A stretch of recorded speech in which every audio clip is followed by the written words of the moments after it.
Hola, hoy nos encontramos aquí reunidos a tratar el tema de diagnóstico de enfermería. Esta es la segunda fase del proceso de cuidado de enfermería y es una fase que, como sabemos, da continuidad al análisis de toda la información que hemos recogido en la fase de valoración. Mi nombre es Yolanda Bermúdez Niño, soy enfermera magíster en oncología, especialista en docencia universitaria y docente de la Facultad de Enfermería de la Universidad Pontificia Bolivariana. Si usted se encuentra acá, probablemente está haciendo el curso de proceso de cuidado de enfermería orientado a profesores de esta facultad. Este es un tercer momento de encuentro. Espero que estén comprendiendo toda la dinámica del proceso y que logremos unificarnos y fortalecernos en la aplicación de esta herramienta de planeación del cuidado. Iniciemos. El diagnóstico de enfermería es un juicio clínico sobre la respuesta humana a las condiciones de salud y los procesos de vida de las personas que atendemos. En general, hablar de juicio clínico conlleva que hagamos la revisión y la reflexión a partir de conocimientos científicos de todo lo que hemos valorado en el paciente. Un juicio clínico no es un juicio crítico. Un juicio clínico tiene que ver con el análisis de la información y la reflexión a partir de unos conceptos que en este caso pueden ser fisiológicos, sociológicos, psicológicos y que nos llevan a hacer una interpretación de lo que está manifestando ese sujeto de cuidado. Esa interpretación es una respuesta humana, que como veíamos en el capítulo anterior o en la temática anterior, es un fenómeno que hemos identificado y que entonces es un comportamiento de los seres humanos que nos distingue. Por ejemplo, frente a una situación difícil, el ser humano hace una respuesta humana que se llama afrontamiento. Frente a una situación de dolor, el ser humano hace una respuesta humana que es una manifestación que hemos llamado dolor, ya sea dolor agudo o dolor crónico, pero es este juicio clínico el que nos invita a hacer diagnósticos de enfermería, el que nos permite hacer diagnósticos de enfermería. Nosotros, además de identificar condiciones de salud o procesos de vida que ya están sucediendo, también hacemos juicios clínicos frente a la posibilidad de que una persona desarrolle una respuesta humana. A esto nos lleva a identificar los estados de vulnerabilidad. Es decir, identificar factores de riesgo que expongan a una persona a llegar a una respuesta humana. Esas situaciones no solamente ocurren en un individuo, sino que también pueden ocurrir en la familia o en la comunidad y existen diagnósticos de enfermería para todos estos sujetos de cuidado. Un diagnóstico de enfermería proporciona la base para realizar el resto del proceso de cuidado de enfermería. Es decir, que es la base para definir las intervenciones de enfermería y así lograr unos resultados esperados, que son que hemos definido en la fase de planeación. Si el diagnóstico de enfermería se identifica correctamente, esto nos llevaría a que el cuidado de enfermería que apliquemos en ese sujeto de cuidado de como respuesta, un resultado que implique la mejora, ¿cierto? O la prevención de un factor de riesgo, de una situación de riesgo en el paciente. Durante toda la presentación, en la zona inferior, se anotarán las referencias bibliográficas pues que se han utilizado para la preparación de esta presentación. Cuando hablamos de diagnóstico de enfermería, tenemos que definir cuál es la estructura de diagnóstico. La NANDA estructura los diagnósticos de enfermería en tres partes: una respuesta humana, un relacionado con y un manifestado por. Pero en la Facultad de Enfermería de la Universidad Pontificia Bolivariana hemos querido darle un mayor rescate a la fase de valoración como lo vamos a ir viendo en el desarrollo de esta presentación, y entonces los diagnósticos de enfermería los hemos asumido en una estructura de dos partes. El diagnóstico de enfermería entonces estará compuesto por una primera parte que es la respuesta humana. Esto es igual a la etiqueta diagnóstica que extraeremos de la taxonomía NANDA y por lo tanto cumpliremos todos los parámetros de esa taxonomía. Y una segunda parte que es el relacionado con, ese relacionado con irá cambiando según el tipo de diagnóstico que nosotros propongamos y en general estaremos hablando de que la segunda parte es un factor relacionado o varios factores relacionados o uno o varios factores de riesgo de acuerdo a cómo estemos interpretando cada situación diagnóstica.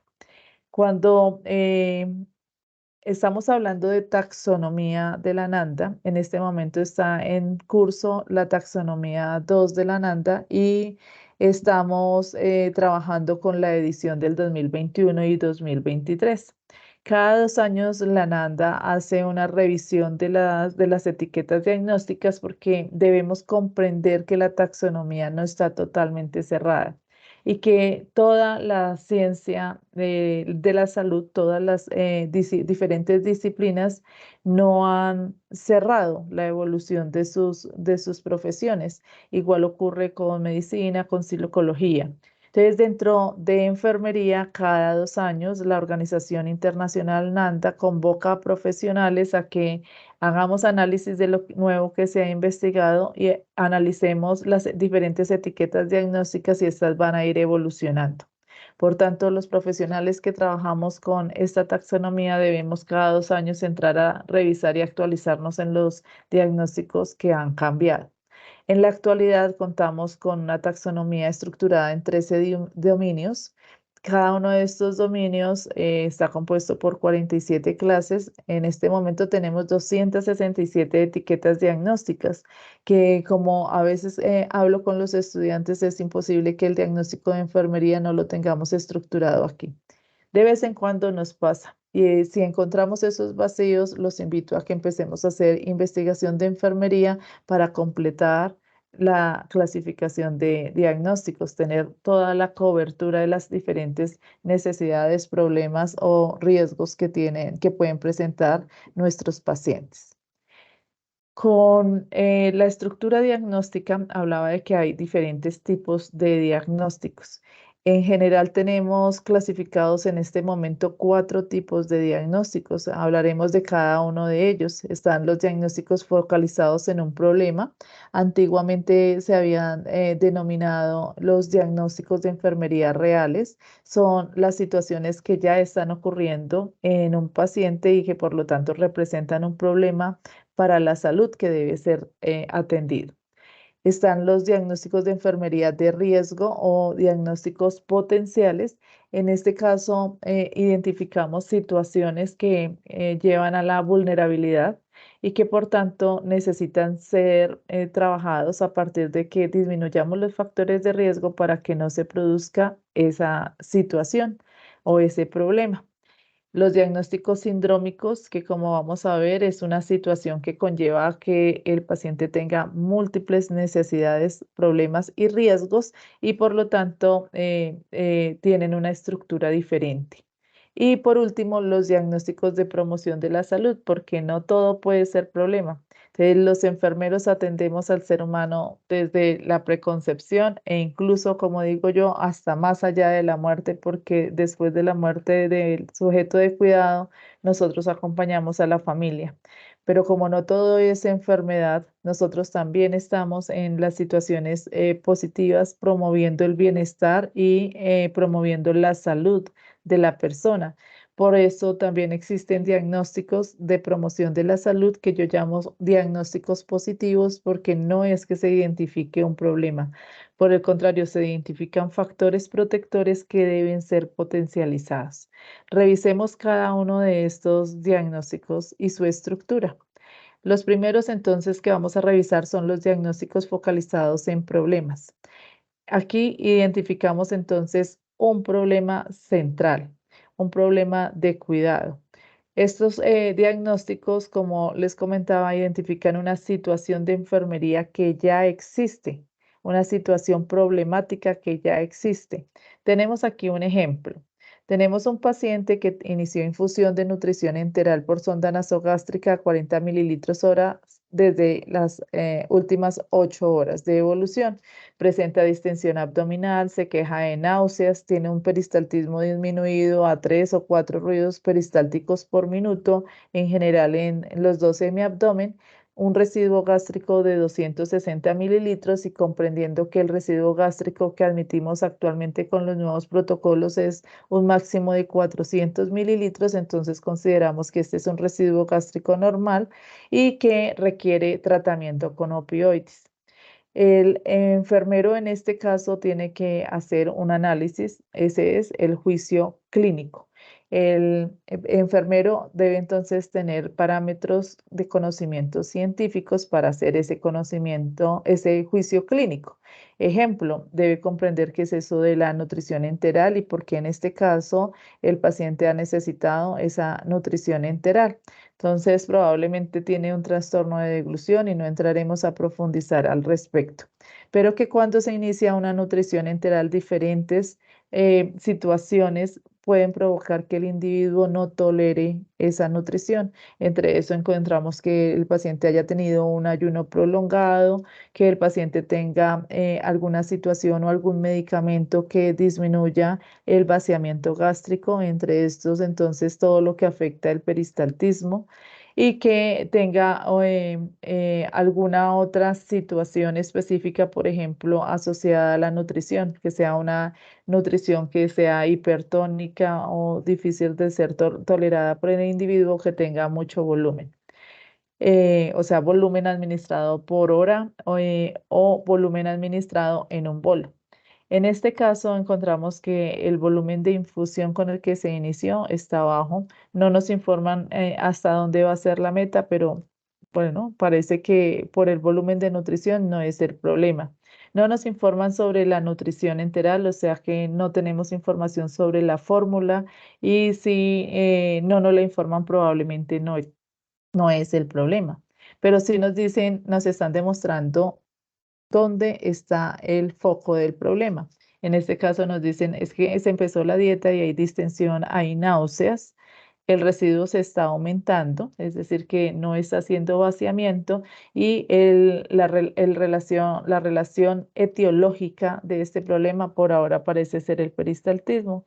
Deberíamos tener como mínimo más de 5 movimientos peristálticos por minuto y el paciente está por debajo. En cuando hacemos ese análisis, entonces nosotros enseguida decimos, este paciente tiene, puede que algunos de ustedes digan intolerancia, otros nos centraremos diciendo, no, es que el problema está en el peristaltismo. El paciente no ha podido tolerar la alimentación porque no está haciendo correcto vaciamiento gástrico. Y luego haremos un proceso de ir hasta la taxonomía Nanda y verificar lo que estamos pensando.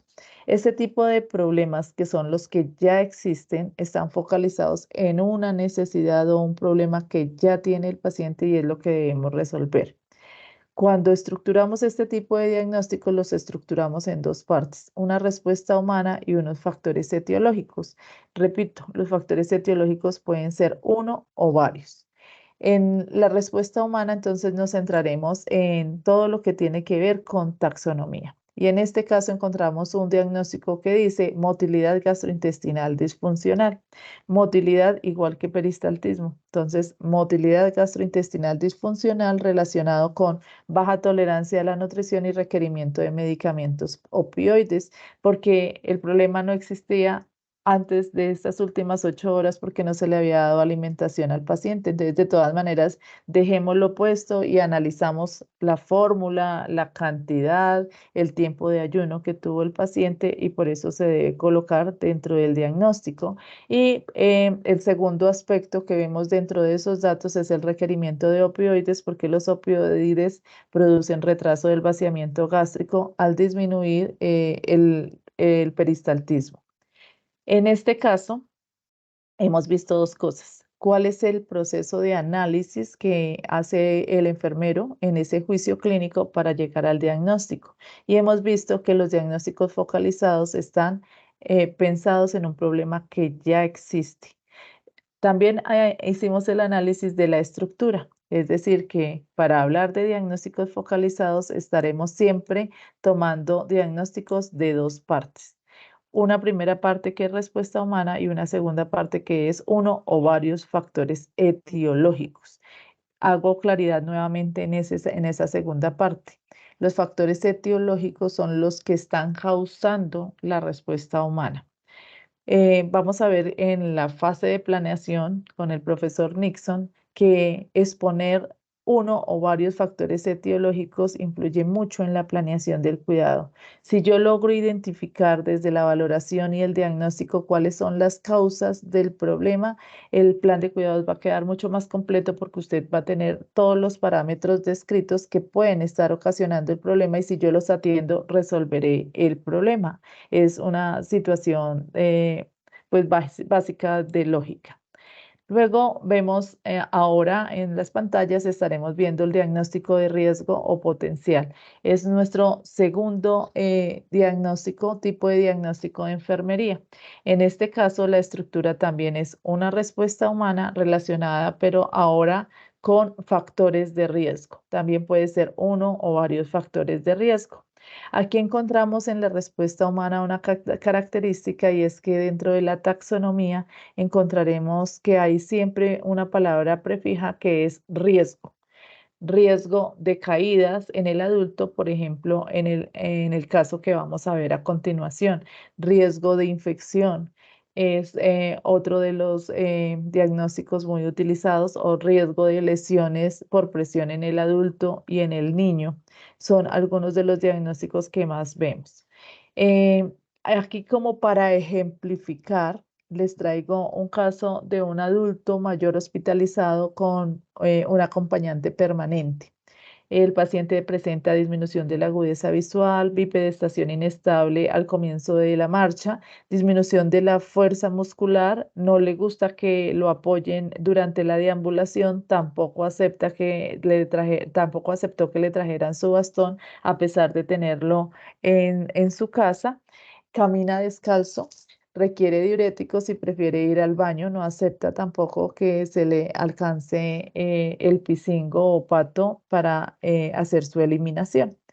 Entonces, como vemos, y si ponemos esto en una escala de valoración de riesgo de caídas, estamos identificando un caso básico de riesgo de caídas, como lo vemos en muchos de los servicios de hospitalización. Tenemos entonces el diagnóstico de riesgo de caídas del adulto. Aquí hay que hacer claridad en algo. Las respuestas humanas que son clasificadas como diagnóstico de riesgo ya existen en la taxonomía NANDA y no se pueden hacer modificaciones. O sea, usted no le puede poner la palabra riesgo a un diagnóstico si este no lo tiene. Como ya existen en la NANDA, entonces haríamos lo mismo, simplemente hago el análisis de la situación, voy a la NANDA, identifico la respuesta humana y ya tengo la primera parte del diagnóstico. En el relacionado con, entonces tenía que exponer en este caso, en el diagnóstico de enfermería, los factores de riesgo que presenta este paciente. Tengo que exponerlos en una forma resumida y que sea de una redacción coherente. En este caso quedaría riesgo de caídas del adulto relacionado con deterioro del equilibrio postural, disminución de la fuerza muscular, calzado inapropiado y rechazo de apoyo. Porque a pesar de tener acompañante, el paciente no se deja ayudar. Entonces es otra de las situaciones que tenemos que tener en cuenta a la hora de hacer la planeación y la intervención de nuestros cuidados. Si a usted durante este video se le generan dudas, por favor, no dude en escribirme al foro de nuestro curso o a mi correo personal.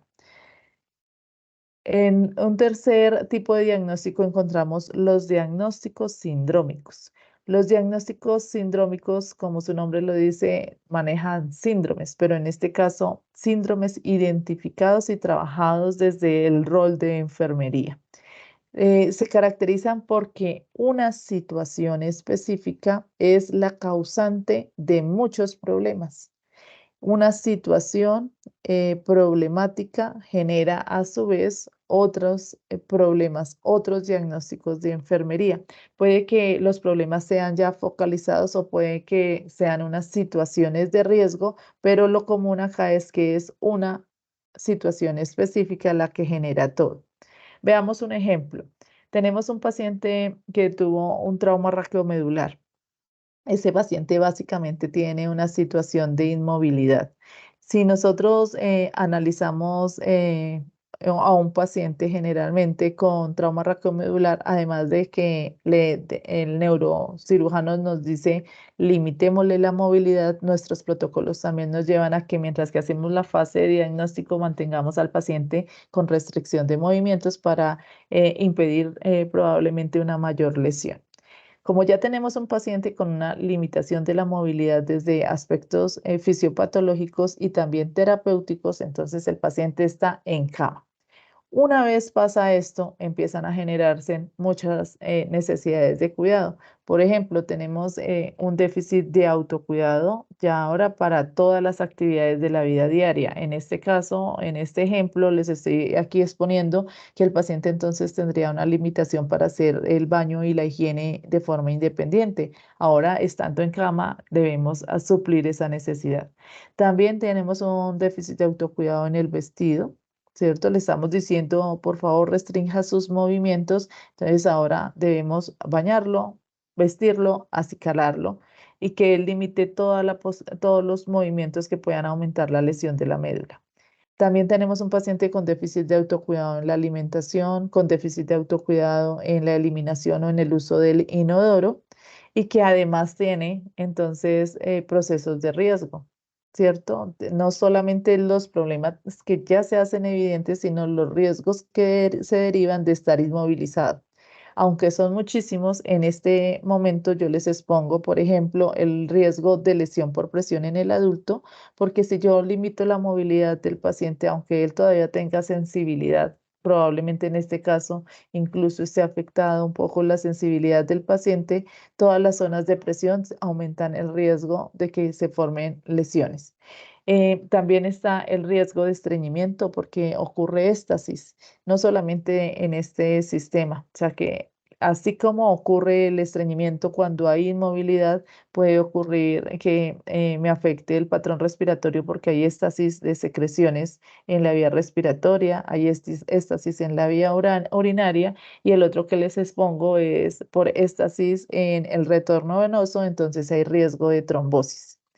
Si yo me pongo a tratar esto por separado, entonces una situación de inmovilidad me tocaría generar como mínimo 7 diagnósticos de enfermería, 7 planes de cuidado por separado. Pero nosotros lo que hacemos para poder documentar un plan de cuidados que sea integral en el paciente es aplicar diagnósticos sindrómicos. Así, derivado de esa inmovilidad, podremos hacer una planeación de intervenciones que tengan cuidados para prevenir o manejar todas estas necesidades que está presentando un paciente. Tenemos entonces un diagnóstico que se llama riesgo de síndrome de desuso. Aquí lo característico en la etiqueta diagnóstica es que aparece la palabra síndrome. Todos los síndromes tienen el mismo comportamiento.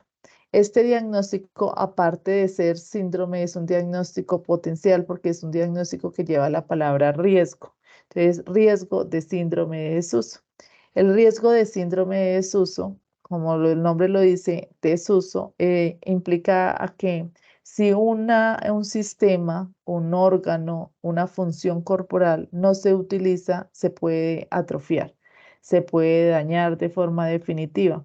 Entonces, el riesgo de síndrome de desuso es que este paciente al que yo le impongo inmovilidad, al que le estamos evitando una mayor lesión medular y del que tenemos que esperar que se recupere su movilidad, mientras que esté en reposo, yo tengo que prevenir que él haga desuso, ¿cierto? Deterioro de diferentes funciones. Como no es algo que ya esté funcionando, no es que él ya tenga desuso, por ejemplo, atrofia muscular, no es que ya tenga la trombosis, el estreñimiento, Entonces, aplica que sea también un problema potencial.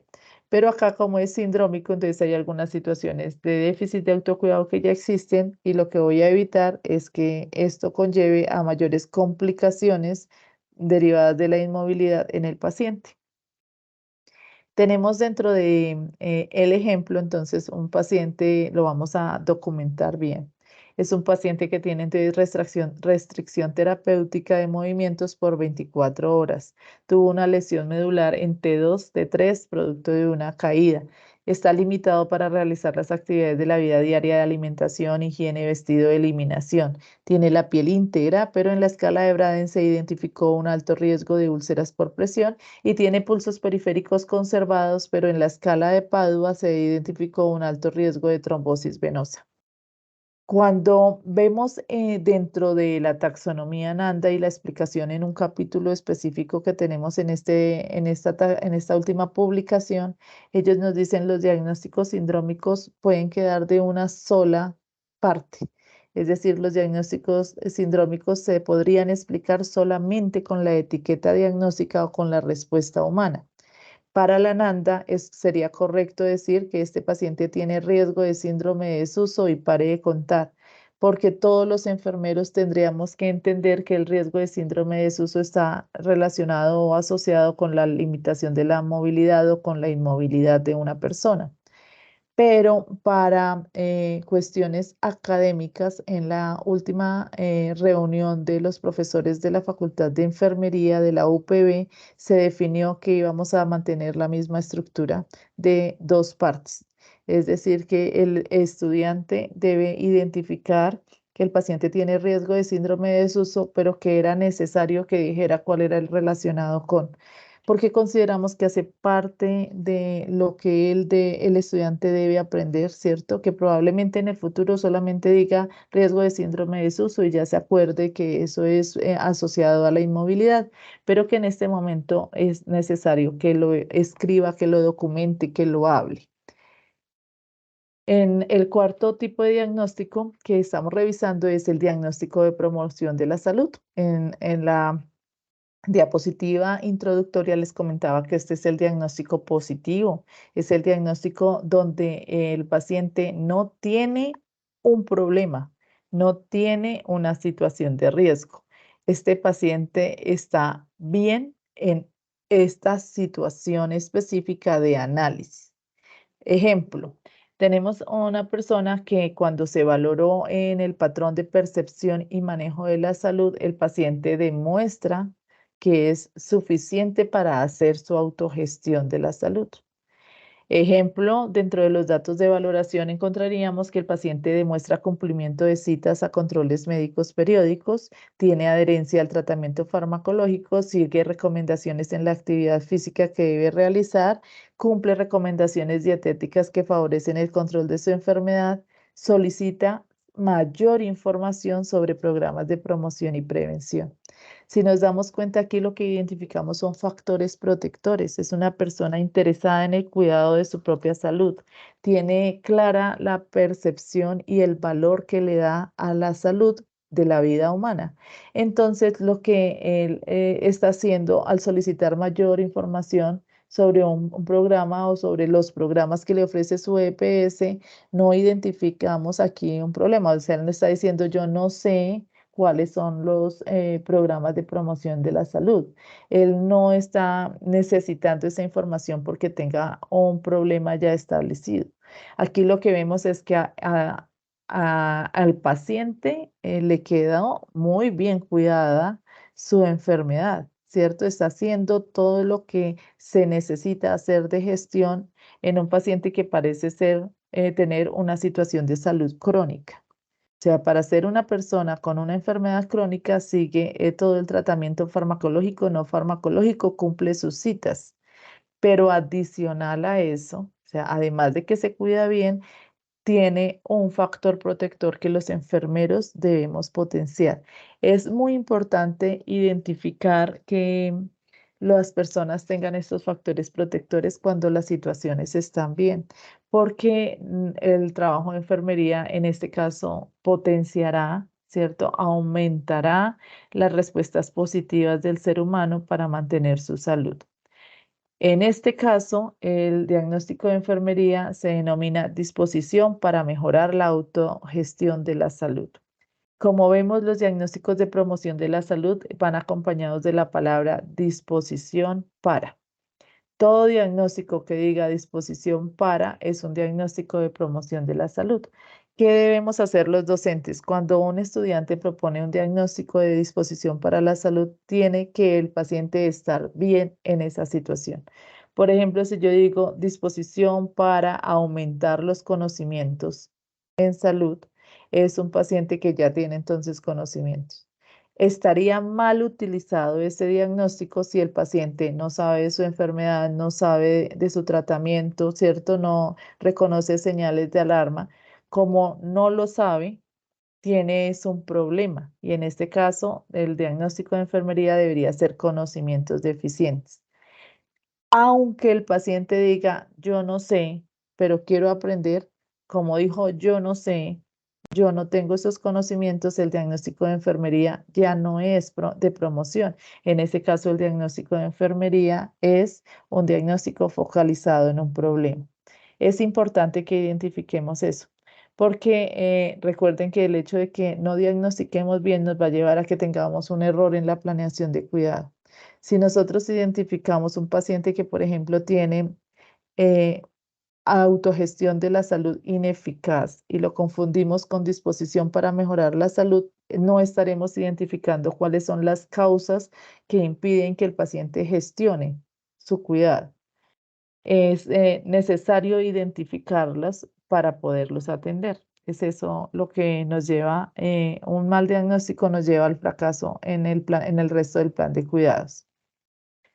Pero entonces, ¿cómo determinar el diagnóstico de enfermería? ¿Cierto? Porque cuando terminamos la fase de valoración tenemos muchos datos, muchísimos. A veces eso se convierte como una lista de mercado.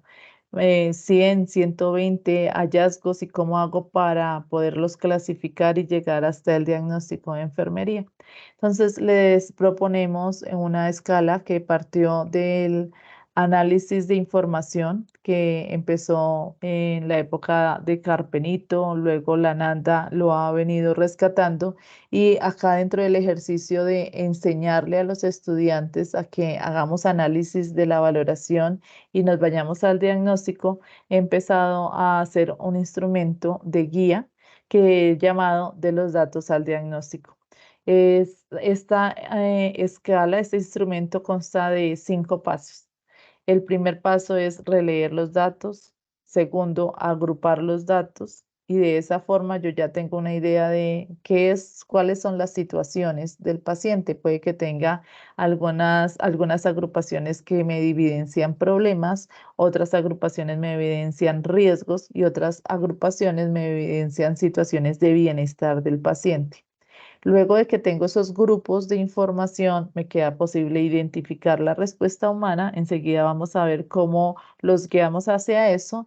El cuarto paso es formular el diagnóstico de enfermería y por fin ir a la NANDA a verificarlo.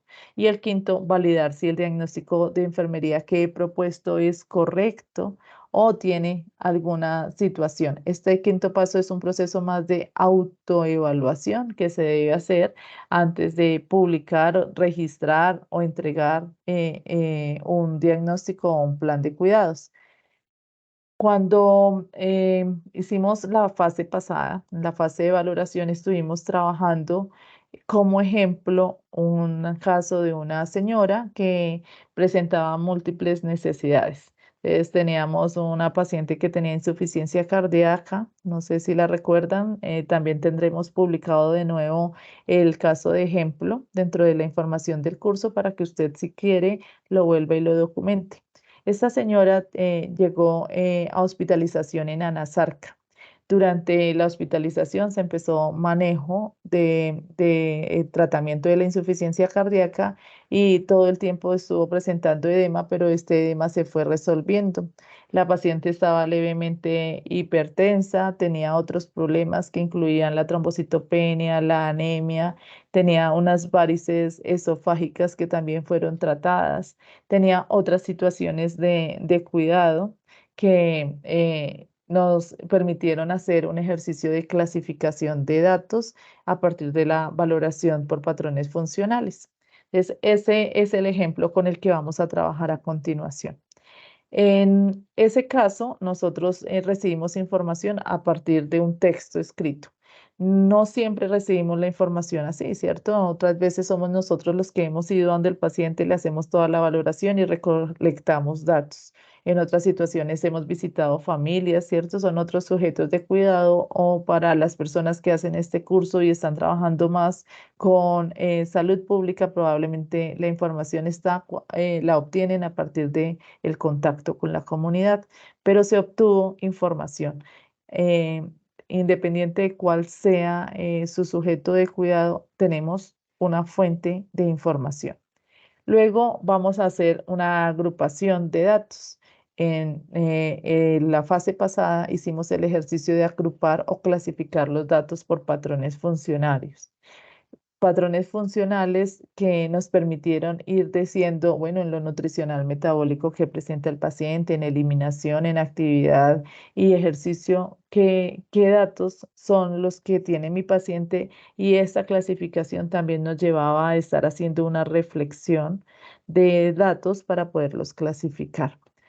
Otras veces hacemos una agrupación complementaria, que enseguida la vamos a aprender, y es que como el ser humano no se puede disgregar, no son partes separadas, sino que es todo en uno, a pesar de que yo clasifique la información de la valoración de enfermería por patrones funcionales, tengo que comprender, entender y aceptar que una persona puede tener en un diagnóstico, para llegar a un diagnóstico, datos de nutricional con actividad y reposo que se conjugan de pronto con datos de eliminación. Entonces, cuando agrupo datos, es posible que se queden solo con los datos de patrones, y es posible también que tenga que unir información de diferentes lados, de diferentes patrones. Y en un tercer momento, que es el que llegamos ahora, vamos a hacer la identificación de la respuesta humana. Como el ejercicio nos invita a releer, a agrupar, volver a leer en ese primer paso, entonces yo hice el ejercicio nuevamente para traerlo a este ejemplo. Nosotros teníamos entonces una paciente que estaba con miembros inferiores con edema grado 2/4 y tenía un signo de fobia positiva. Positivo. Aunque la paciente todo el tiempo estaba presentando edema, era evidente en el caso identificar que la paciente llegó peor. Llegó en un estado de anasarca, incluso con un patrón respiratorio ineficaz, porque ella refería disnea. Esta disnea se fue aliviando en la medida en que se fue regulando el nivel de exceso de líquidos que tenía la paciente en su cuerpo. Otro dato incluía en que la paciente estaba con 138/70 de presión arterial, había mostrado una citis, pero también se resolvió durante la hospitalización porque le hicieron una paracentesis y extrajeron 3.000 mililitros de líquido de aspecto amarillo claro. Hasta ahí, entonces, como releer, agrupar, volver a leer, también tiene que ver con análisis, por eso les voy contando de los análisis que yo hice frente a esta situación. La citis en esta paciente se presenta asociado a la disminución de albúmina que vemos ahí en el cuarto nivel de hallazgo. La albúmina de la paciente está en 2,51, y si recordamos, la hipoalbuminemia hace que se genere una disminución de la presión oncótica, y de esta forma los líquidos se salen, ¿cierto? Hacen transudado, se salen de los compartimientos vasculares y pasan a otros compartimientos, y en este caso se está produciendo edema. En el líquido peritoneal pasa lo mismo. Entonces se aumenta el líquido peritoneal a partir de que hay hipoalbuminemia porque los líquidos se salen de los compartimientos y pasan a este tercer espacio que es la cavidad peritoneal. Aparte, la paciente ya muestra sodio, potasio, cloro con tendencia a las alteraciones. Un sodio normal, pero un potasio que nos demuestra que ya la paciente tiene hipocalemia y un cloro que está en aumento. El nitrógeno ureico y la creatinina están aumentados, lo que nos lleva a pensar, y luego con la información del ecocardiograma y de la ecografía de vasos abdominales, que la paciente sí tiene una insuficiencia cardíaca. A pesar de que la fracción de eyección está conservada, esta es una insuficiencia cardíaca que se presenta muy a menudo, ¿cierto? Insuficiencia cardíaca con eyección conservada, pero que sigue todo el proceso fisiopatológico habitual de evolución de esta patología.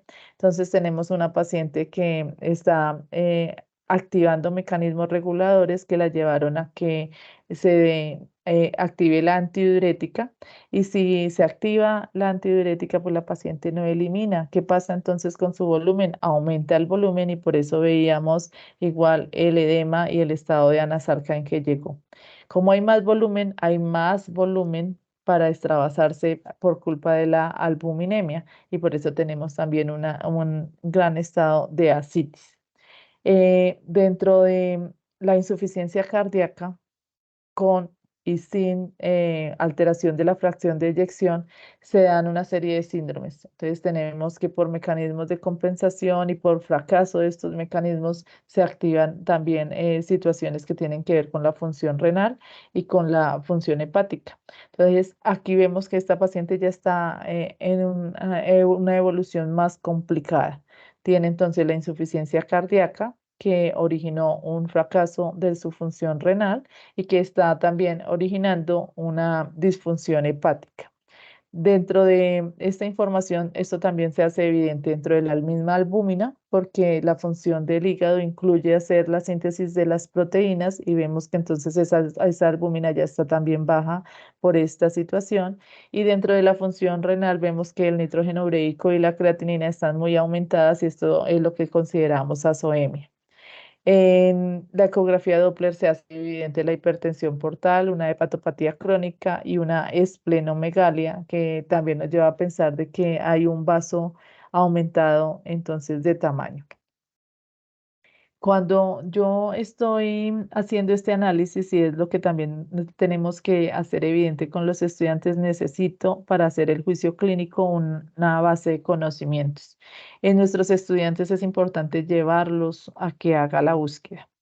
En rojo dejé señalado en esta diapositiva los datos de valoración que nos hicieron falta en este caso. Esto nos puede pasar en los casos clínicos, pero también nos puede pasar en la vida real. Y es que cuando estoy haciendo el análisis de una situación, digo, ve, no le valoré a este paciente el gasto urinario. Y sería importante, ¿cierto? Probablemente esta paciente estuvo todo el tiempo entre la oliguria y la anuria. Anuria al comienzo cuando llegó en anasarca, oliguria probablemente durante la hospitalización, pero sería importante haberlo anotado dentro de esta información.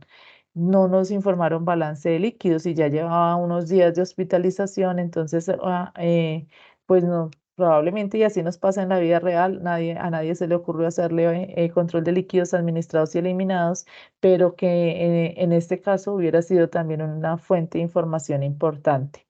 Y aunque teníamos un dato sobre el índice de masa corporal, el peso actual, no documentaron cambios en el peso. Y también sabemos que este tipo de pacientes los controlamos con peso diario para poder ir identificando si el plan de cuidados está cambiando, ¿cierto? A favor o en contra. Si el peso del paciente empieza a disminuir, pues significa que estamos disminuyendo el estado de edema y de la ascitis. Pero entonces aquí hay que identificar la respuesta humana. Hágalo con los conocimientos y las capacidades que usted tiene. Y lo mismo hay que enseñarle al estudiante. Puede que en algunos momentos uno empiece a pensar, bueno, esto es una situación de el paciente tiene exceso de líquidos, ¿cierto? Otro puede decir, bueno, no, tiene una retención, otro en sus palabras diga tiene una sobrecarga, otro diga el problema es el edema. identificar la respuesta humana. Eso es lo que quiero hacer. Todavía no voy a la Nanda. Eso es importante de recordar. Este proceso es acá, de pensamiento. Es por eso que decimos que el proceso de cuidado de enfermería activa todos los procesos de pensamiento y desarrollo de la inteligencia y en este caso específica a nuestra disciplina. El pensamiento crítico nos lleva a que fortalezcamos cada vez más nuestra capacidad de pensamiento. Eso es el pensamiento crítico. Cada vez que hago pensamiento crítico me va a quedar más fácil. Entonces, es de pensamiento crítico. ¿Cómo analizo esa información? Lo que estábamos haciendo aquí, ¿cierto? Desde la fisiología, desde la patología, desde todos los aspectos de semiología que sabe el enfermero, tengo que hacer análisis. Nos hace falta trabajar más en fenómenos, ¿cierto? Para llegar a las respuestas humanas, pero también todo ese ejercicio lo lograremos en la medida en que más docentes comprendan esta herramienta de planeación. Otros enfermeros harán análisis ya más desde la fisiopatología y entonces pensará en lo que yo ya les he comentado frente a los mecanismos de compensación. Ah, bueno, es que si tiene insuficiencia cardíaca, está llegando un volumen al corazón, un volumen sanguíneo, el corazón es incapaz de manejarlo, no bombea suficiente sangre, los riñones identifican que no hay volemia suficiente, son engañados y activan la hormona antidiurética. Y como se activa la antidiurética, entonces empezamos a hacer una retención de líquidos, ¿cierto? Entonces ya no se hace la adecuada filtración glomerular, no sale el volumen de orina que se debería estar excretando, se queda más volemia y por esto tengo un estado de edema. Y aquí también entonces hablamos que otro mecanismo de regulación que se había bajado era la albúmina y que si no hay albúmina hay disminución de la presión oncótica y los líquidos se pasan a otros compartimientos.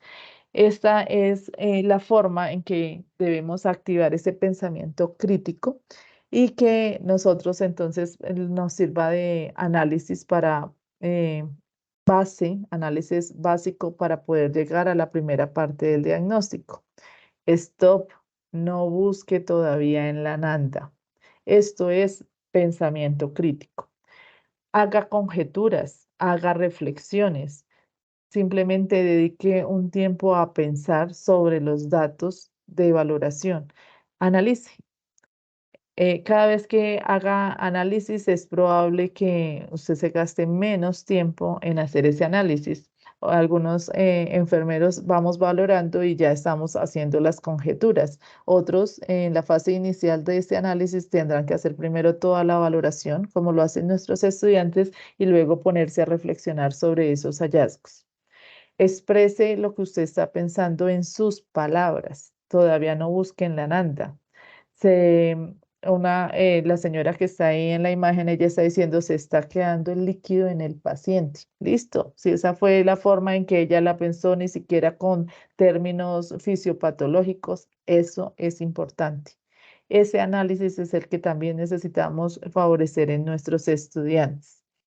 Puede ser que usted ya sea un enfermero avanzado en todo este proceso de análisis, pero si en este momento, después de haber hecho esas conjeturas, esas reflexiones, usted ya sospecha en una respuesta humana, listo, sálgase ya de esta fase de pensamiento crítico, vaya a la Nanda y confirme si sus conjeturas son ciertas. Pero si usted todavía no es un enfermero que ya tenga en la cabeza respuestas humanas, pues entonces nos toca seguir con el proceso de análisis.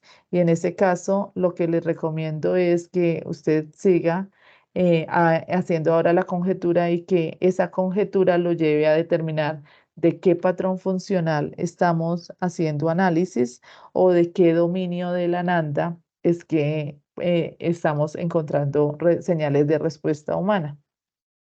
Entonces aquí tenemos nuevamente para aclarar dos condiciones. Por un lado está el enfermero que hizo análisis y listo, dijo, esto como que tiene que ver con exceso de volumen de líquidos. Listo, se fue directamente para la NANDA. Lo mismo nos va a pasar con los estudiantes. Como ya están aprendiendo diagnósticos, ya tienen la idea y van a la NANDA a confirmar lo que pensó. Pero también está el otro enfermero que dice, no tengo ni idea. Si usted se va para la Nanda sin tener ni idea, se va a perder. Entonces, lo que va a hacer es tratar de todavía ubicarse un poco más. Esto de líquidos, retención, sobrecarga, edema que está mostrando el paciente está unido a qué patrón funcional, con qué patrón funcional se relaciona. Si usted ya ha manejado taxonomía de la Nanda, es probable que también diga, ah, esto es de tal dominio. ¿Cierto? Entonces, en ese caso, de una vez se va también al dominio. Si aún usted está en esa fase de pensamiento crítico, en este momento, por fin puede ir a la Nanda. No vaya a la Nanda al menos sin tener una idea de hacia dónde tiene que ir a buscar. Si llega a la Nanda sin tener claridad sobre a dónde ir a buscar, usted va a hacer algo que yo llamo pescar y es empezar a tocar aquí y allá hasta que encuentre algún diagnóstico y entonces así se va a perder realmente lo que su paciente necesita. Luego, ahí sí nos vamos a la Nanda y confirmamos. Hagamos un ejemplo. Entonces tenemos ese paciente con todas las manifestaciones que ya habíamos ido analizando y yo digo, bueno, mm, frente a patrones, aquí hay datos de eliminación y hay datos de nutricional metabólico.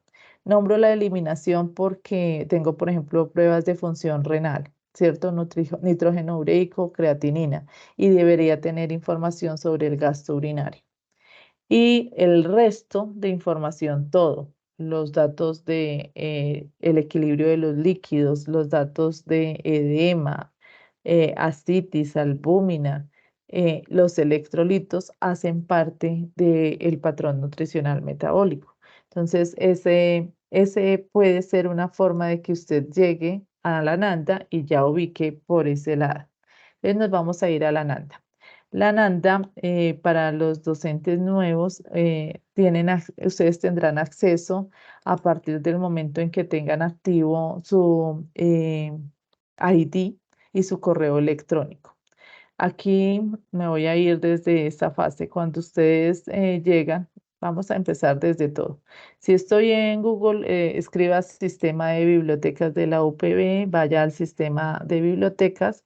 Aquí va a encontrar entonces la biblioteca virtual. Le va a pedir su ID, una contraseña, acepte todas las condiciones que nos impone la universidad. Vayamos entonces a las bases de datos.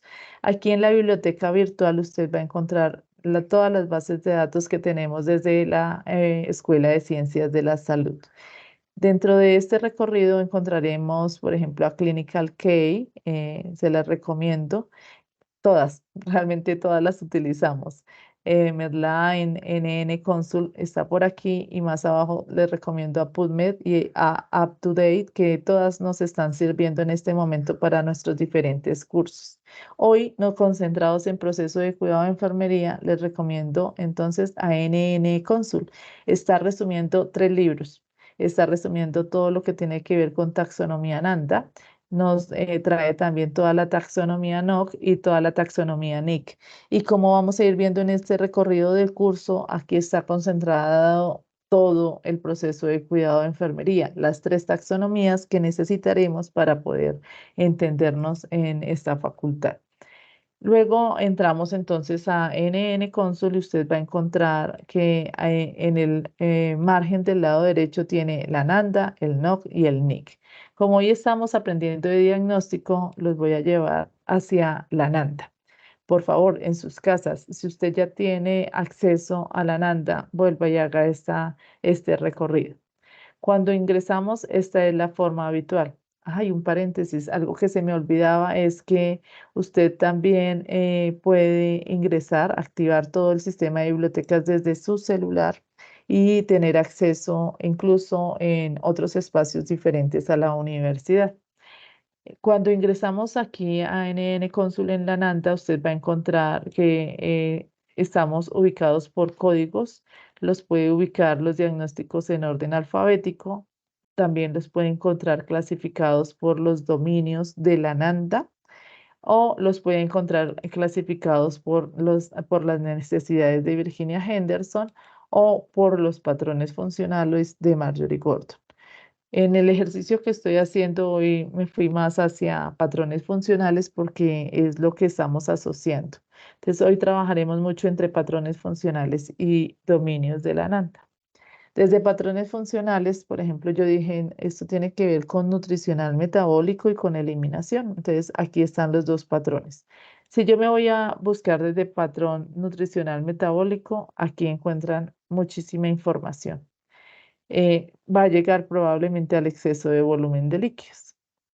Hay una forma que me ha gustado más para orientar a los estudiantes y probablemente a ustedes también les sirva y es desde los dominios de la NANDA, porque los dominios de la NANDA tienen unas clases y las clases nos permiten ubicarnos mucho más rápido. Por ejemplo, en el dominio de nutrición encontramos una clase que es específica de volumen, se llama la clase 5, hidratación. Así sea por patrones, así sea por dominios, lo que necesitamos es que usted identifique que el problema del paciente tiene que ver con volumen de líquidos, ¿cierto? Exceso de volumen de líquidos, entonces eso lo voy a buscar o por clases, en la clase 5 de hidratación del dominio de nutrición, o por patrones funcionales. Si yo voy a patrones funcionales, aquí me muestra todos los posibles diagnósticos de nutricional metabólico. Tendré que revisar, ubicarlos y encontraré exceso de volumen de líquidos. Cuando ingreso a todo lo de hidratación, me voy a devolver, discúlpeme. Si yo no tengo ni idea, soy estudiante de tercer semestre como mis estudiantes y yo solo sé que mi paciente tiene problemas con la bulimia, entonces cuando el estudiante que tiene menos desarrollado todo esto de pensamiento crítico se va a hidratación, ahí va a encontrar clasificaditos, unidos todos los problemas que la NANTA nos tiene relacionados que tengan que ver con bulimia.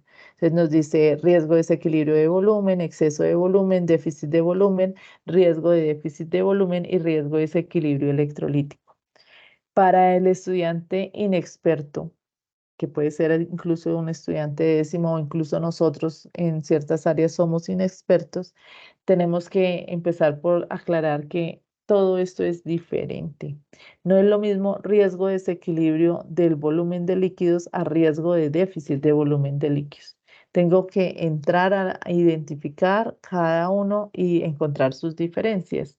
En este momento yo, por ejemplo, ya puedo decir es que riesgo de desequilibrio de volumen de líquidos es el paciente que tiene riesgo tanto de aumento como de disminución, ¿cierto? Está todo el tiempo como un yo-yo. Pueden haber aumentos o disminuciones. Mientras que el riesgo de déficit es específico. Es el paciente que su riesgo es específico para la baja, es específico para la disminución y los planes de cuidado son diferentes. Por eso el diagnóstico es clave en todo lo de planeación del cuidado. Y nosotros también tenemos que analizar desde aquí que hay situaciones que son de manejo de enfermería y otras que no.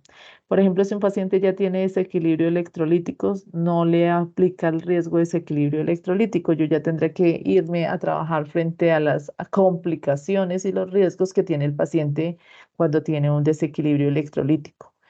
Lo que hacemos los enfermeros y que es de nuestro dominio es el riesgo de desequilibrio electrolítico. Lo podemos prevenir, por tanto, hace parte de las competencias del profesional de enfermería. Entonces, allí tendremos también que ir aprendiendo a manejar esto. Voy a de una vez a contarles que cuando entro a un diagnóstico de enfermería, en este caso el exceso de volumen de líquidos, encuentro en la parte inicial, unido a este número, encontramos la etiqueta diagnóstica. Esa etiqueta diagnóstica está siempre escrita en términos de respuesta humana. Es decir, que exceso de volumen de líquidos es la respuesta humana y es lo que iría en la primera parte del diagnóstico.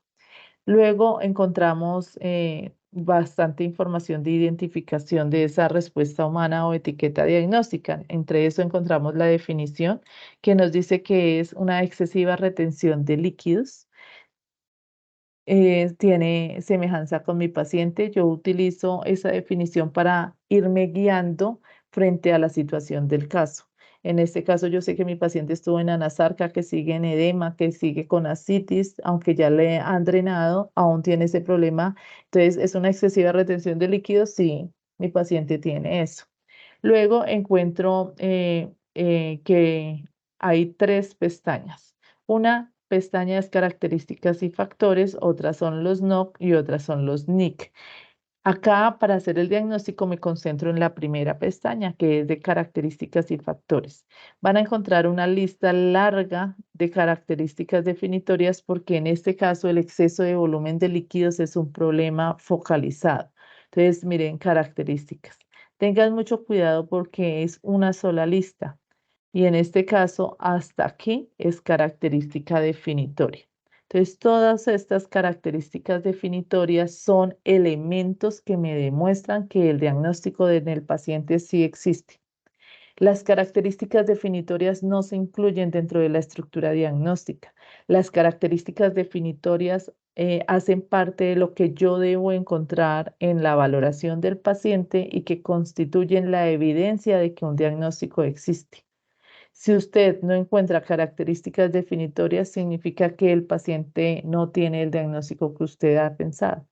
Si, por ejemplo, nos vamos a otra etiqueta, estoy buscando que me diga algo que tenga que ver con la retención de líquidos y no lo encuentro, estoy perdido. Tengo que volver a activar el pensamiento crítico, volver a revisar respuestas humanas y buscar otra respuesta humana. Cada diagnóstico tiene unas características definitorias que son más específicas, tienen mayor peso frente a la demostración de una situación específica. Por ejemplo, si yo voy a tratar de demostrar que mi paciente tiene exceso de volumen de líquidos, yo puedo escoger el dato alteración del estado mental. Mm, Aunque es una característica definitoria, no tiene un alto valor de significado frente a la evidencia que me demuestra el exceso de volumen de líquidos. ¿Por qué? Porque una alteración del estado mental se puede dar por hipoxemia, ¿cierto? Si el paciente está hipoxémico, no está perfundiendo bien. Entonces, no es exclusiva del exceso de volumen de líquidos. Me voy a ir a ver otro, por ejemplo, alteración del patrón respiratorio. Mi paciente en los primeros días estuvo con disnea, claro, porque el exceso de volumen de líquidos probablemente también lo tenía con edema pulmonar o con mayor congestión, sobrecarga de volumen cardiopulmonar. En ese caso, era un dato importante. Pero la alteración del patrón respiratorio es exclusiva para demostrar el exceso de volumen de líquidos, no. Entonces aquí yo tengo que poder utilizar todo. ¿Qué me demuestra el diagnóstico en el paciente? Eso está bien, pero también tengo que encontrar cuáles son las características definitorias específicas que sí confirman este diagnóstico porque tengo específicamente esta manifestación. Entonces, nos vamos a ir a cosas específicas. Por ejemplo, el edema es específico. Si su paciente tiene exceso de volumen de líquidos, tiene que tener alguna demostración de ese exceso. ¿A dónde está el volumen extra que él tiene? El edema es específico. Yo puedo decir ingurgitación yugular. Si el paciente tiene una mayor sobrecarga de líquidos, probablemente veamos la ingurgitación yugular. A mí se me hace que es otro dato específico. Si yo tengo una sobrecarga hídrica, probablemente tenga un S3 o un ruido adicional.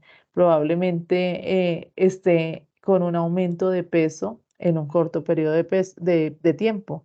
Si yo estoy relacionando que un paciente sube más o menos 1 libra por cada litro adicional de líquido que tenga su cuerpo, pues hay una relación clara. Por eso decía que en este paciente era importante haberlo pesado y haber demostrado eso. No significa que para valorar este paciente no tengamos necesidad de recoger todos los datos. Sí, los recogemos todos. Lo que pasa es que para confirmar el diagnóstico tengo que encontrar cuáles son las características definitorias que definitivamente sí o sí me hacen pensar en que este sea el diagnóstico. Luego tenemos dentro de ese listado, más abajo, que siempre en la parte inferior, tenemos los factores relacionados. Si encontramos estos factores relacionados, significa que el paciente estamos en este momento ubicados en un diagnóstico que se llama focalizado. Si tenemos esas dos cosas, ¿cierto? Si tenemos características definitorias y factores relacionados, estamos tratando con una respuesta humana para un problema ya existente. Los factores relacionados sí van dentro del diagnóstico de enfermería, porque nosotros dijimos que en los diagnósticos focalizados el diagnóstico de enfermería tenía que ser de dos partes. Una, la respuesta humana, en este caso exceso de volumen de líquidos, y la segunda parte deben ser factores relacionados. ¿Qué hemos decidido los enfermeros de la facultad? Que cuando utilizamos los relacionados con que propone la NANDA, utilicemos esos que dicen factores relacionados, los podemos modificar en la redacción. Es decir, usted los puede ubicar tal y como están en su estructura diagnóstica, puede hacerle ajustes de redacción que usted considere pertinentes y también, escuchen bien, si no encuentran dentro de esos factores relacionados una situación que sea etiológica para el caso de su paciente, usted puede proponer una. Pero en ese caso tiene que tener una fundamentación científica. Yo no puedo decir que el paciente tiene exceso de volumen de líquidos porque sí, sino que entonces si hay algo diferente a lo que yo estoy proponiendo acá, tiene que tener una evidencia científica. Tenemos acá dentro de los factores relacionados la ingesta excesiva de líquidos, la ingesta excesiva de sodio y la gestión ineficaz de la medicación. Si nos damos cuenta frente al caso, ninguno de estos tres factores relacionados nos sirve. Enseguida les voy a mostrar cómo haríamos entonces para generar nosotros mismos ese factor relacionado. Muchos estudiantes nos preguntan por lo que hay después de factor relacionado y ahí va a encontrar usted condiciones asociadas, poblaciones de riesgo. La NANDA dice que ha estado clasificando factores de riesgo, perdón, factores relacionados. Estos elementos que están aquí señalados como factores relacionados son elementos que puede resolver un enfermero de manera independiente, mientras que las condiciones asociadas son situaciones que debe resolver un enfermero basado en el trabajo colaborativo. Es decir, que aquí el modelo es bifocal y es que si una situación amerita, por ejemplo, en nuestro caso, un tratamiento médico, farmacológico, un estudio de más exámenes diagnósticos o imagenológicos, probablemente estos sean de trabajo colaborativo, es decir, es un problema que no puedo resolver yo solo como enfermero, es un problema que amerita también intervención, en este caso, de medicina. En otras situaciones de otras profesiones del área de la salud. Entonces, las condiciones asociadas se pueden poner, y ahí me voy a ir un poco a lo que habíamos hablado, sino que he ido profundizando en el conocimiento de estas condiciones asociadas. Se pueden utilizar siempre y cuando en el plan de cuidados usted incluya el trabajo colaborativo, la interactividad. Es decir, que tenemos aquí unos cuidados que son interdependientes, donde colaboramos médicos, fisioterapeutas, otros profesionales con los enfermeros para hacer un plan de cuidados. Lo vemos mucho en la dinámica del trabajo interdisciplinario actual. La interdisciplinariedad funciona y puede quedar evidente en nuestros planes de cuidado. Entonces, por ejemplo, aquí en las condiciones asociadas están las desviaciones que afectan la eliminación de los líquidos y las preparaciones farmacológicas. En un adelanto del análisis que yo le he hecho a este caso, nuestro paciente está más ubicado acá. Es una situación de exceso de volumen de líquidos asociado a un proceso fisiopatológico. Por tanto, aunque es una condición asociada, la tendremos que trabajar dentro del relacionado. Hasta aquí está la utilización básica del NN Cónsul. Enseguida volvemos de pronto para hacer otras revisiones. Voy a volver a nuestra presentación, a donde íbamos para seguir el análisis de este caso. Entonces, cuando hacemos la revisión de NN Consul, nos damos cuenta que nuestro paciente sí tiene exceso de volumen de líquidos porque es compatible con todas estas manifestaciones, ¿cierto? Que entonces la evidencia nos llevaba a que sí tenía esa respuesta humana. El diagnóstico de enfermería que yo les propongo entonces queda exceso de volumen de líquidos relacionado con disfunción de los mecanismos reguladores. Esa disfunción de los mecanismos reguladores es una adaptación que yo estoy haciendo a una condición asociada. Es una condición asociada porque si, por ejemplo, este paciente tiene un problema con la albúmina, tiene un problema con los electrolitos, tiene una necesidad, un requerimiento de medicamentos, tiene la necesidad de seguir haciendo análisis de laboratorio que no, en los cuales nosotros no somos independientes, pues en ese caso a nosotros nos toca trabajar una condición asociada. El trabajo de enfermería en Colombia está muy asociado a que trabajemos de forma interdisciplinaria. Entonces, yo creo que las condiciones asociadas se pueden aplicar.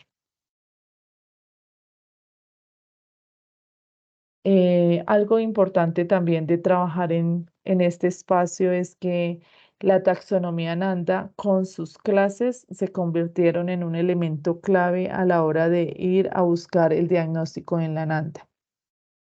Tenemos acá en esta diapositiva todos los dominios de la Nanda.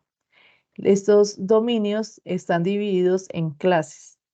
Me ha servido tener a la mano esta graficación, porque cuando un estudiante hace el análisis, y en general un enfermero, hace el análisis de los datos de su paciente en ese pensar y repensar, finalmente termina diciendo, bueno, el problema de mi paciente está en. Entonces, por ejemplo, a nosotros en este momento esta situación nos ubicaba en nutrición y entonces en nutrición nos llevaba a hidratación. Pero si un estudiante tenía la duda, esto es de nutrición o esto es de eliminación, entonces en eliminación le decía, es que el problema es urinario, gastrointestinal, integumentario o el sistema pulmonar. Y eso iba a descartar de una vez que se pusiera a buscar diagnósticos de enfermedades de eliminación, porque el problema del paciente no está ubicado en eliminación como tal. El origen de todo el problema del paciente es más de exceso de volumen y eso es volemia, hidratación en el dominio de nutrición. Esta es una forma.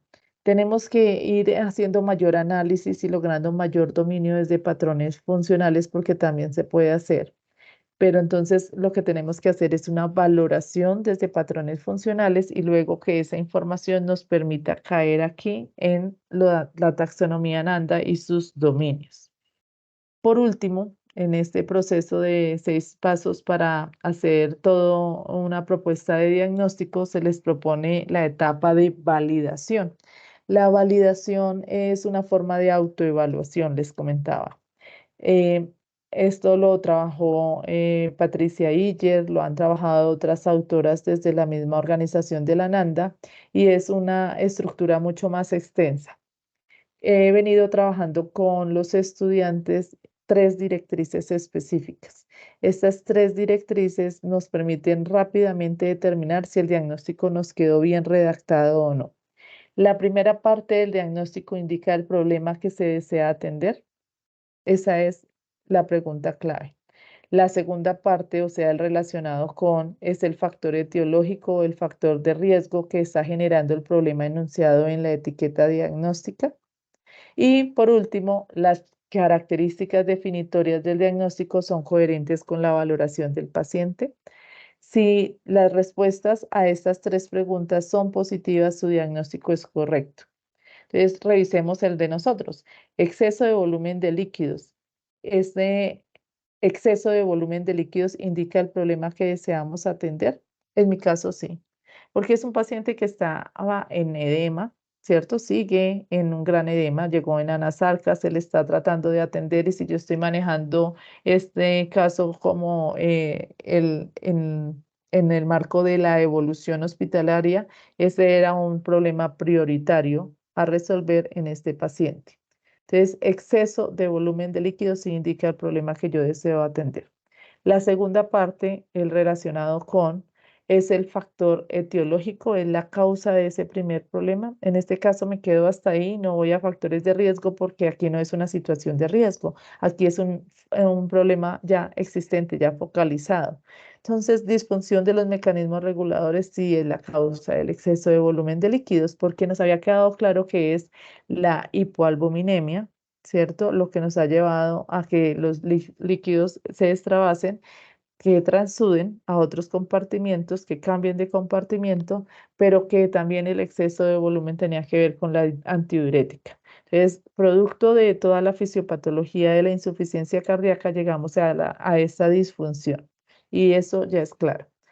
Y por último, vimos dentro de las características definitorias que el paciente sí cumple con algunas de las características definitorias y es más, cumple con las específicas que hablamos al revisar la NATA.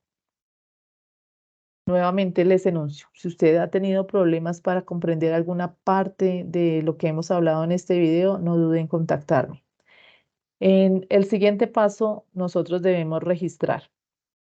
Los invito a que hagamos registro de diagnósticos de enfermería en nuestras historias clínicas, en las notas de enfermería, que se haga evidente que hacemos proceso de cuidado. Pero en nuestra facultad, además del registro en las historias clínicas, tenemos un formato. Este es el formato nuevo, modificado. En la fase, en el cuadro inicial tenemos la valoración, está una casilla de diagnóstica, una de resultados esperados, una de intervención y una de evaluación. En este momento aprenderemos el manejo de las dos primeras casillas. En la casilla que se llama valoración, ¿qué debemos poner? Debemos poner específicamente los datos que me demuestran el diagnóstico, no todos. No es 3 hojas de valoración. Tampoco, por favor, le digan a los estudiantes que la misma valoración sirve para varios diagnósticos. No, porque aquí la valoración es específica para demostrar el diagnóstico. Recuerdan que les enuncié el, eh, que el diagnóstico de enfermería según la NANDA tenía 3 partes y que nosotros habíamos decidido no utilizar el manifestado por. Decidimos no utilizar el manifestado por porque preferimos esta casilla de valoración. Y como preferimos esta casilla de valoración, esta casilla tiene que ser específica para la etiqueta o la respuesta humana que yo estoy utilizando. Acá les dejo en moradito que nosotros podemos pedir que los estudiantes no solamente pongan los laboratorios, sino que hagan interpretación de esos datos. En esta casilla adicional que acaba de aparecer acá están las directrices de recomendaciones que les estamos entregando a los profesores para que cuando califiquen tengan en cuenta estos elementos. Ejemplo, uno es que tenga en cuenta si el estudiante sí fue capaz de reportar todos los hallazgos que demostraban el diagnóstico de enfermería que se está proponiendo. Si esos datos de valoración incluyen datos paraclínicos, se puede pedir que también haga su correspondiente interpretación, que tengamos en cuenta que si los hallazgos se presentan para demostrar 2 o más diagnósticos, alguno de los 2 diagnósticos está errado. Y verifiquemos que sí haya coherencia entre la valoración del paciente y las características definitorias del diagnóstico que se propone. Hay otras recomendaciones que usted tendrá que leer en la hojita de directrices. Luego, en la fase de diagnóstico tenemos también una casilla. Aquí simplemente pasamos entonces el diagnóstico que estamos proponiendo. Yo los invito a que dejemos de escribir tanta cosa en esa casilla. Los estudiantes quieren pasar el dominio, el código, la definición, un poco de datos y entonces se pierde lo explícito que necesitamos que quede en esta hojita, que es el diagnóstico ya, al punto, al grano. Tenemos una valoración, esa valoración me demuestra este diagnóstico. Eso es lo que queremos. De acá, algunas recomendaciones de esas directrices que son específicas también son mucho más largas. Lo primero es que usted tiene que recordar cómo se estructuran los diagnósticos y de acuerdo a eso, entonces, este es un diagnóstico de 2 partes y eso es lo que usted tendrá que calificar. No se utiliza el manifestado por y se deben analizar los factores relacionados o factores de riesgo propuestos por la NANDA. Mire, si se dan cuenta, hasta aquí nosotros habíamos definido que específicamente íbamos a poner factores relacionados, que si no habían, pues entonces los creáramos nosotros desde una fundamentación científica. Van a encontrar que en esas recomendaciones hablamos de que no condiciones asociadas, pero vuelvo y les digo, después de un análisis mayor para esta clase y para todo lo que fue construir este curso, he llegado a la conclusión que sí las podemos utilizar desde la perspectiva del trabajo interdisciplinario. Y por último, quedamos en el acuerdo, y eso es claro desde la estructura NANDA, no utilizamos diagnósticos médicos ni en la primera ni en la segunda parte del diagnóstico, no a la utilización de diagnósticos médicos. Si usted requiere algún componente fisiopatológico, es mejor que utilice este aspecto fisiopatológico que ha disparado una respuesta humana. La situación del paciente amerita otros diagnósticos de enfermería o ya, este paciente fue atendido con el exceso de volumen de líquidos y todo se resolvió. Realmente tiene muchos diagnósticos de enfermería este paciente. Yo aquí les voy a contar dos para poder concluir este video que empezó siendo pensado para 1 hora y ya se alargó. En aspectos específicos que yo hago de análisis, en este caso también me faltó o nos faltó haber valorado ingurgitación yugular en la paciente. Este caso lo propusieron unos estudiantes, entonces mire que seguimos encontrando cositas que podemos mejorar. Teniendo en cuenta algunos de los datos que ya vimos, como el edema, teniendo en cuenta la presión arterial que tiene el paciente, la presión arterial media, que está en ascitis, que tiene un soplo diastólico, y lo que nos mostró el ecocardiograma con una fracción de eyección del 50%, nos lleva a pensar que el paciente presenta una disminución del gasto cardíaco. Tiene evidencia de que lo tiene específicamente desde la sobrecarga hídrica, el edema, la citis que está teniendo, que ya hay una claridad frente a la disfunción diastólica que tiene el paciente a pesar de que tiene la fracción de eyección conservada, o sea que sí existe insuficiencia cardíaca y entonces esto hace a que el paciente sea lábil, que todo el tiempo ya sus mecanismos de conservación, de compensación, estén en posibilidad de que se desajusten y vuelvan y nos hagan unas fallas más graves de la disminución del gasto cardíaco. Por lo tanto, el diagnóstico sigue vigente. La alteración de la precarga y la poscarga, en este momento la NANDA nos dice que debemos buscar con mayor claridad aspectos de relación, pero en este caso vuelve y funciona lo mismo. La precarga y la poscarga no los manejamos de forma independiente los enfermeros, sino que son situaciones que requieren interdisciplinariedad, pero se pueden utilizar. Luego tenemos otra propuesta de diagnóstico que es el riesgo de sangrado. Tenemos un paciente que tiene trombocitopenia con unas plaquetas de 121.000 y había estado diagnosticado con unas varices esofágicas grado 3 y unas grandes varices que requirieron ligadura. Esa situación es frecuente en los pacientes que tienen hepatopatía, hipertensión portal y toda la situación de modificación de la resistencia vascular sistémica hace que esta tendencia de varices sea frecuente. Y al tener varices esofágicas, pues es muy fácil que se rompan y que el paciente empiece a sangrar. No es claro dentro del caso si el paciente ya tuvo algún sangrado en la vía digestiva, pero tenemos un paciente con anemia porque también tenía esplenomegalia. Entonces, es necesario prevenir el sangrado. Otra situación que facilita el sangrado, aumentando el riesgo, pero que no es claro es que la alteración de la función hepática hace que se cambie todos los factores de coagulación, ¿cierto? Hay una disminución de la síntesis de factores y entonces probablemente el paciente también tenga otro riesgo. Coloqué aquí el dato de la ecografía que nos demuestra la hepatopatía, pero no lo agregué dentro del diagnóstico de enfermería porque lo que nos hace falta para poderlo demostrar es saber cómo están al menos los tiempos de coagulación de este paciente y su INR.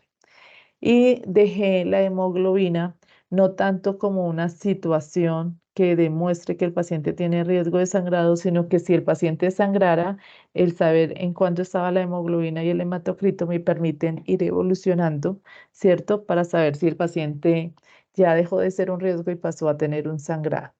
Y vemos que en la estructura quedó riesgo de sangrado relacionado con dilataciones vasculares, aumento de la presión portal y trombocitopenia, que es lo que nos estaría aumentando en la situación de riesgo en este paciente. Por último, de nuevo, los invito a que revisen todos los demás documentos de esta unidad de aprendizaje, a que desarrollen el ejercicio que se les propone y que por favor me contacten si tienen alguna duda o inquietud. Muchas gracias por estar en contacto con este video. Espero que les haya aclarado un poco la fase de diagnóstico y espero hablar e interactuar en forma sincrónica con ustedes. Que estén muy bien.